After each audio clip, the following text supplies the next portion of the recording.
savais parler toutes les langues des hommes et même celles des anges, mais que je n'ai pas l'amour, je ne serais rien de plus qu'une trompette claironnante ou une cymbale bruyante.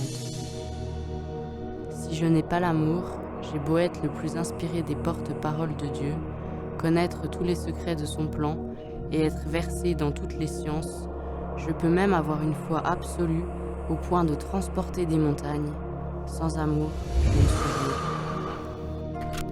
Quand je me dépouillerai de tous mes biens pour la nourriture des affamés, quand je distribuerai en aumône tout ce que je possède, quand même je me ferai brûler pour mes convictions, si je n'ai pas d'amour, cela ne me sert de rien.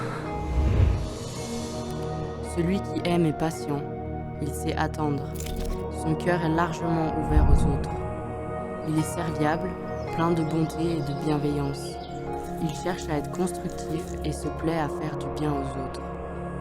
L'amour vrai n'est pas possessif, il ne cherche pas à accaparer. Il est libre de toute envie, il ne connaît pas la jalousie. Lorsqu'on aime, on ne cherche pas à se faire valoir, on n'agit pas de manière présomptueuse. Celui qui se rengorge, s'étale et s'enfle d'orgueil n'est pas inspiré par l'amour. Aimer, c'est aussi se conduire avec droiture et tact. L'amour prend des égards et évite de blesser ou de scandaliser. Il n'est pas dédaigneux. Celui qui aime ne saurait agir à la légère ou commettre des actes inconvenants. Aimer, c'est ne pas penser d'abord à soi, chercher son propre intérêt, insister sur ses droits. L'amour n'est pas irritable, il ne s'aigrit pas contre les autres, il n'est pas susceptible. Quand on aime, on ne médite pas le mal et on ne le soupçonne pas chez les autres. Si on subit des torts, on n'en garde pas rancune. Découvrir une injustice ou voir commettre le mal ne fait pas plaisir à celui qui aime. Il se place du côté de la vérité et se réjouit lorsqu'elle triomphe. L'amour couvre tout, il souffre, endure et pardonne. Il sait passer par-dessus les fautes d'autrui. Aimer, c'est faire confiance à l'autre et attendre le meilleur de lui. C'est espérer sans faiblir, sans jamais abandonner. C'est savoir tout porter, tout surmonter. L'amour n'aura pas de fin.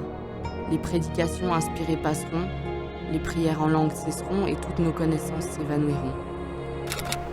Notre science, d'ailleurs, est bien limitée.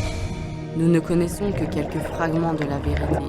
Et même nos prédications les plus inspirées n'en reflètent qu'une petite partie.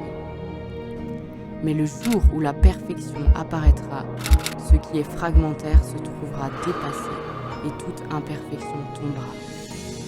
Lorsque j'étais enfant, je parlais comme un enfant, je raisonnais en enfant, mes jugements étaient puérils. Une fois devenu homme, je me suis défait de ces enfantillages qui ont perdu leur raison d'être. Aujourd'hui, certes, nous ne percevons qu'une image confuse de la réalité. Nous voyons comme dans un miroir et bien des énigmes demeurent. Alors, nous verrons directement, face à face. Dans le temps présent, je connais d'une manière imparfaite et partielle. Mais alors, je connaîtrai aussi parfaitement que Dieu me connaît et je comprendrai comme j'ai été moi-même compris. En somme, 3 choses demeurent. La foi, l'espérance et l'amour. Mais la plus grande d'entre elles, c'est l'amour.